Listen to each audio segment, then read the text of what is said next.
పవన్ కళ్యాణ్ పై YCP నేత పేర్ని నాని విమర్శల పర్వం కొనసాగిస్తా ఉన్నారు.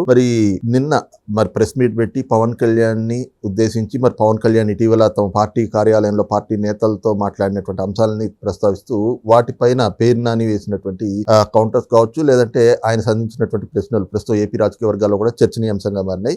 ఏమిటి పవన్ కళ్యాణ్ టార్గెట్ గా వైఎస్ఆర్ కాంగ్రెస్ పార్టీ నాయకులు చేస్తున్న ఈ రాజకీయం ఎలా చూడాలి? ఇదే అంశాలు మనతో చర్చించేందుకు సీనియర్ జర్నలిస్ట్ డివిఎస్ గారు ఉన్నారు. సార్ నమస్తే సార్. ఏది హవాయి చెప్పులు వేసుకున్న వాళ్ళందరినీ అసెంబ్లీకి తీసుకెళ్లడమే నా లక్ష్యం, హవాయి చెప్పులు వేసుకున్న వాళ్ళని కూడా అంటూ మాట్లాడిన పవన్ కళ్యాణ్ గారు ఈ రోజు ఎందుకు తగ్గిపోయారు? మొన్న ఆయన పార్టీ నాయకులతో పెట్టుకున్నటువంటి మీటింగ్ లో ఆయన చేసినటువంటి వ్యాఖ్యల పైన కూడా నిన్న పేర్ని నాని మాట్లాడారు. సీజ్ ద షిప్ అంటూ 4 రోజులు కూడా నేను ఆపలేకపోయాను అని చెప్పి పవన్ కళ్యాణ్ చెప్పిన మాటల్ని కూటమి ప్రభుత్వంలో ఉప ముఖ్యమంత్రికి ఉన్నటువంటి పరపతి ఇదే అంటూ పేర్ని నాని వక్రీకరణ భాష్యం ఇస్తూ ఆయన చేసిన వ్యాఖ్యలు ఎలా చూడాలి? కూటమి ప్రభుత్వంలో ఉప ముఖ్యమంత్రికి ఎంత పరపతి ఉందో ప్రధాని మోడీని అడుగు.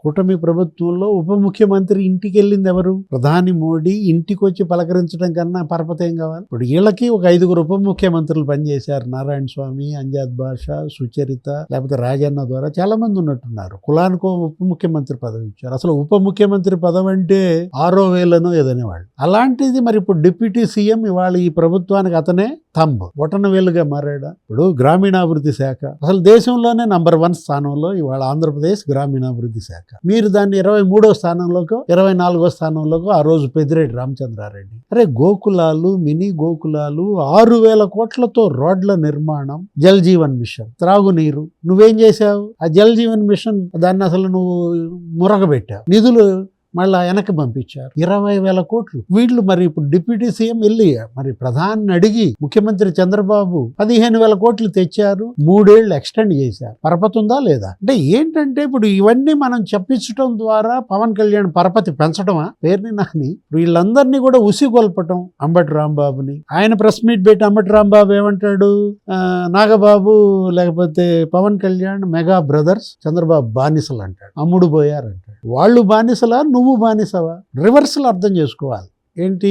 నేను, పేర్ని నాని, కురసాల కన్నబాబు, లేకపోతే కరణం ధర్మశ్రీ, గుడివాడ అమర్నాథ్, బొత్స సత్యనారాయణ అందరం జగన్ బానిసలం అని చెప్పలేక ఇది అంటున్నాడా? మేమందరం జగన్కి అమ్ముడు పోయాం అనలేక వాళ్ళు అమ్ముడు పోయారు అంటున్నాడా? ఇక్కడ ఇది వాళ్ళు ఏంటి మనం చూసాం. చంద్రబాబు ముఖ్యమంత్రి నిన్న ట్వీట్ చేశారు, గ్రామీణాభివృద్ధి శాఖ ఇవాళ 23 నెలల్లో నీకు 19 అవార్డులు అంటాడా? 23 నెలల్లో 19 అవార్డులు దానికి వచ్చాయంటే ఇప్పుడు అటవీ శాఖ మంత్రిగా ఆయన పనితీరు, అదే అటవీ శాఖ మంత్రిగా పెద్దిరెడ్డి పనితీరు కంపేర్ చేయండి. ఇప్పుడు నువ్వేంటి ఏదన్నావు ఇందాక ఇంట్రోలో, ఏదది సీజ్ ద షిప్, దానికి వచ్చిన గోల.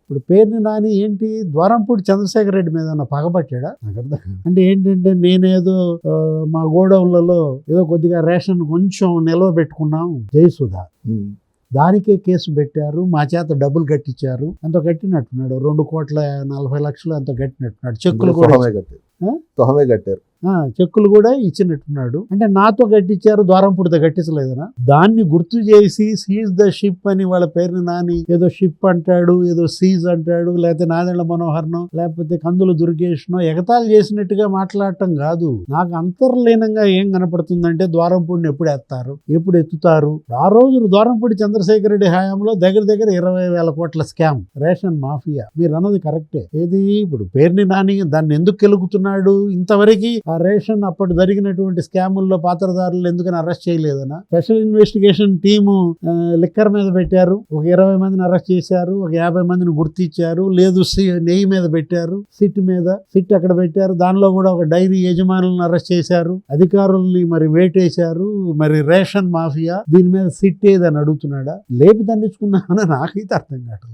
అసలు పవన్ కళ్యాణ్ ఎందుకు పదే కెలుకుతున్నారు? నిన్న ఆయన ఏమన్నాడు స్పష్టంగా? విజయ్కి నాకు నిన్నటిదాకా ఆ ప్రచారం చేశారు. తమిళనాడు ఎన్నికల ఫలితాలు వచ్చిన దగ్గర నుంచి విజయ్తో పవన్ కళ్యాణ్ కంపేర్ చేసి సింగిల్ సింహం, అతను సీఎం అయ్యాడు, నువ్వెందుకు కాలేదంటారు. దానికి క్లారిటీ ఇచ్చాడు, స్పష్టంగా చెప్పాడు.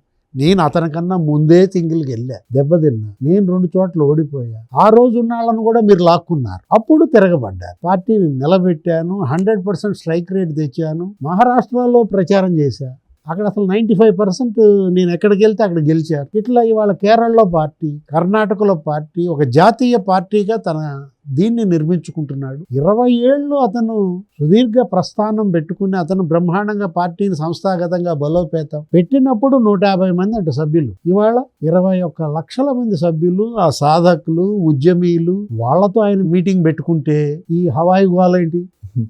ఇది హవాయి చెప్పులు వేసుకున్న జన సైనికులేరి, నీకేంటి సంబంధం? వీళ్ళు ఆలోచించాల్సింది అంబటి రాంబాబు అయినా, గుడివాడ అమర్నాథ్ అయినా, పేర్ని నానైనా మీ పార్టీ గురించి కదా. అంటే కాపుల్ని ఎందుకని ఇవాళ మళ్ళా ఎగదోస్తున్నాడు? కాపు రిజర్వేషన్లు ఇవ్వని జగన్మోహన్ రెడ్డి, ఇచ్చేది లేదని ఖరాఖండిగా చెప్పిన జగన్మోహన్ రెడ్డి, అతనికి జిందాబాదులు కొడుతున్న వీళ్ళ కాపు ద్రోహులు వాళ్ళ. ఆ రోజు మరి కాపు రిజర్వేషన్లు ఇచ్చాడు చంద్రబాబు, కాపు కార్పొరేషన్ పెట్టాడు, ఒక 2000 మందిని విదేశీ విద్యకు పంపాడు, ఒక 3 లక్షల మందికి స్కాలర్షిప్లు ఇచ్చాడు, కాపు భవన్లు నిర్మించాడు. ఎవరి వైపు ఉండాలి కాపులు?